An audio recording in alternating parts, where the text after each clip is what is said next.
भिकारी सुद्धा 1 रुपया घेत नाही, पण आम्ही शेतकऱ्यांना 1 रुपयामध्ये पीक विमा दिला, काही लोकांनी त्याचा गैरवापर केला, असं वक्तव्य अगदी काही महिन्यांपूर्वी राज्याचे कृषी मंत्री माणिकराव कोकाटे यांनी केलं होतं। माणिकराव कोकाटे यांच्या वक्तव्यावरती शेतकऱ्यांनी तीव्र अशी नाराजी सुद्धा व्यक्त केली होती। तर विरोधकांकडून माणिकराव कोकाटे यांच्या राजीनाम्याची मागणी करण्यात आली होती। आता माणिकराव कोकाटे यांनी आपल्या त्या वक्तव्याच्या संदर्भात स्पष्टीकरण दिलं।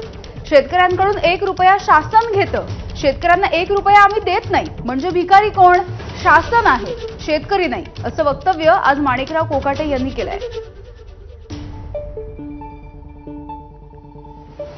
तसा विचार केला तर तुम्ही मला साधा कसं सांगा, भिकारी सुद्धा 1 रुपया घेत नाही हो, आणि आम्ही 1 रुपयावर विमा देतो गव्हर्नमेंट, त्याचा गैरफायदा लोकांनी घेण्याचा प्रयत्न केला आणि अशा प्रकारचे गैरप्रकार की बाकीच्या राज्याच्या लोकांनी ऑनलाईन अर्ज दाखल केले, त्यामुळे अर्ज खूप साचले, खूप फोपावले।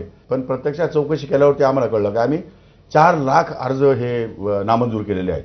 पण याच्यात सुधारणा करणं आवश्यक आहे, त्यामुळे सुधारणा काय काय करायच्या, कशा करायच्या ते मुख्यमंत्री महोदयांशी बोलल्यानंतर, उपमुख्यमंत्री महोदय बोलल्यानंतर ठरवेल।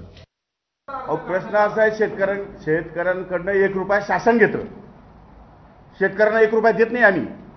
शेतकऱ्यांकडनं 1 रुपया शासन, म्हणजे भिकारी कोणी? शासन आहे, शेतकरी नाही। पण त्याचा नेहमी अर्थ उलटा केलेला आहे, त्यामुळे 1 रुपया ही किंमत फार थोडी आहे आणि 1 रुपयाच्या विम्याच्यामुळे महाराष्ट्रामध्ये 5-5.5 लाख बोगस अर्ज या ठिकाणी सापडले। तर कोकाटे यांनी सरकारविषयी केलेले हे वक्तव्य योग्य नाही, अशी प्रतिक्रिया मुख्यमंत्री फडणवीसांनी दिली।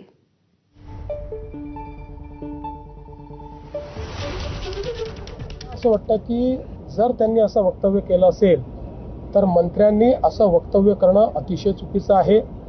शेतकऱ्याला मदत तर करूच, पण त्यासोबत 5,000 कोटी रुपये दरवर्षी शेतीमध्ये आपण गुंतवणूक करू आणि त्याची यावर्षीपासून आपण सुरुवात केली आहे। 25,000 कोटी रुपये हे 5 वर्षामध्ये शेतीतली गुंतवणूक आपण वाढवतो। त्यामुळे मला असं वाटतं की अशा प्रकारचं वक्तव्य काही योग्य नाहीये। पुढची बातमी बघूयात।